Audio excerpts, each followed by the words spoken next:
This is fun. This isn't a job. I love it. Well, Andrea Mitchell is one of the most indefatigable, insightful reporters that I've ever been around. You have a connection, an emotional connection to Haiti, as does your husband. What does it mean to you to see all of this?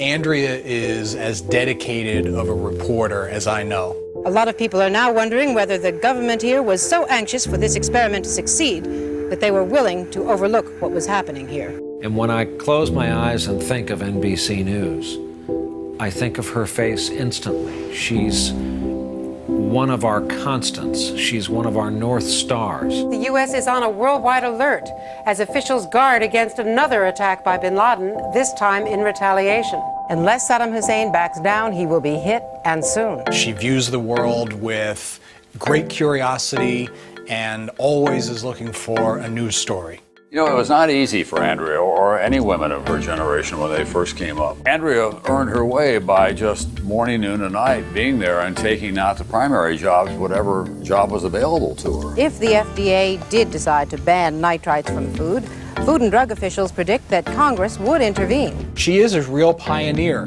She's fearless, but her depth of knowledge is what really comes through. One of the first ladies comes from a country, Nicaragua, that first of all exports drugs to us. Second of all, your husband has called her husband some terrible names, the little dictator in the green fatigues. How do you deal with her? I think that she's a model in many ways for not just young women across the country, but for aspiring journalists. This is hard work. No one does it with more elan than Andrea does, or more enthusiasm. Any world leader who has encountered Andrea usually has the scars to prove it or won't soon forget the encounter. May I disagree with the premise of your question? For the sake of argument, no. When people see Andrea, I've often watched kind of fear come into the eyes of a political figure of some kind, or a subject of one of her cross-examinations. What is the reason, no matter what someone has done, that someone would be sentenced to stoning?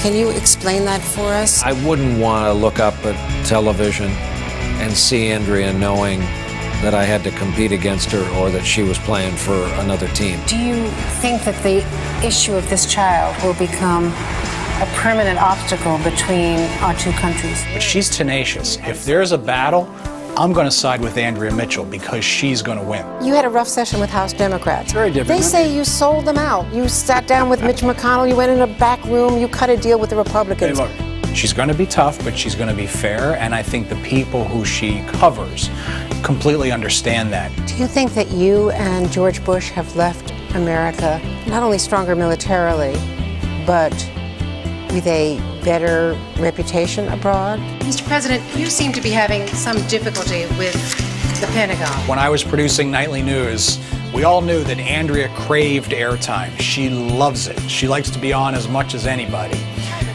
On this particular day, she was complaining that she had only been on Nightly News twice that week. And oh, the horror. The problem was, it was Wednesday. There'd only been 2 broadcasts that week. I can't tell you how many dinner parties that she's left because there was a story breaking. Or she'd be somewhere on vacation with Alan and something would happen and she'd be on the first flight to get back. There's a great dedication in all of that. I just love having Andrea Mitchell on our team. I think she's a great friend. She takes care of all of us. She is part den mother, part little sister, part big sister, part mom in this family of ours. She's got her radar on all the time about friends and about the meaning of friendship. She doesn't have a quit button. She doesn't have an off switch. She is the most remarkable, self-propelled force of journalism and life I've ever seen.